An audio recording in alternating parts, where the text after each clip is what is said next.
Hello everyone, ಇದು ನನ್ನ first YouTube short. ಗೊತ್ತಿಲ್ಲ ಅದು ಯಾವ ಥರ ಬರುತ್ತೆ, ಏನು ಇಂಪ್ಯಾಕ್ಟ್ ಇರುತ್ತೆ ಏನು ಅಂತ.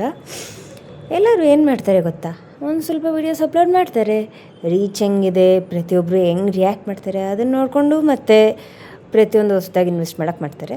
ಬಟ್ ನಾನೇನು ಅಂದರೆ ಫಸ್ಟು ನಾನು ಪ್ರತಿಯೊಂದು ಸೆಟಪ್ ಮಾಡಿ ಆಮೇಲೆ ನಾನು ವ್ಲಾಗ್ ಮಾಡೋಕ್ಕೆ ಅಥವಾ ಶಾರ್ಟ್ಸ್ ಮಾಡೋಕ್ಕೆ ಟ್ರೈ ಮಾಡ್ತಿದ್ದೀನಿ. ಅದಕ್ಕೆ ದೇವರ ಆಶೀರ್ವಾದ ಬೇಕಲ್ವ, ಪ್ರತಿಯೊಂದು ರೀಚ್ ಚೆನ್ನಾಗಿ ಹಾಕೋಕ್ಕೆ, ಪ್ರತಿಯೊಂದು ಆಗೋಕ್ಕೆ. ಸೊ ಅದರಿಂದ ಫಸ್ಟ್ ನಾನು ಟೆಂಪಲ್ಸ್ಗೆ ಹೋಗಿ ಎಲ್ಲ ದರ್ಶನನೂ ತೊಗೊಂಡೆ. ಇವತ್ತು ಸಂಕಷ್ಟಿ ಅಲ್ವಾ. ಸೊ ಅದಾದಮೇಲೆ ಆಫೀಸಲ್ಲಿ ರೊಟೀನ್ ವರ್ಕ್ ಮಾಡೋಣ ಅಂತ ಹೋದೆ. ಆದರೆ ಯಾವತ್ತೂ ನಾರ್ಮಲಾಗಿ ಹೆಂಗಿತ್ತು ಇವತ್ತು ದಿನ ಹಂಗಿರಲಿಲ್ಲ, ಸ್ವಲ್ಪ ಡಿಫ್ರೆಂಟಾಗಿತ್ತು.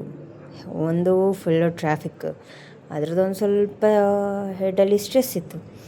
ಅದಾದಮೇಲೆ ಮತ್ತೆ ಏನಾಯಿತು, ಕೊಲಿಕ್ಕೆ ಸ್ವಲ್ಪ ಹೆಲ್ತ್ ಅಪ್ಸೆಟ್ ಆಯಿತು ಅಂತ ನಮ್ಮ ಸೀನಿಯರ್ ನನ್ನನ್ನು ಹೋಗು ಅಂದ್ಬಿಟ್ಟಂದರು.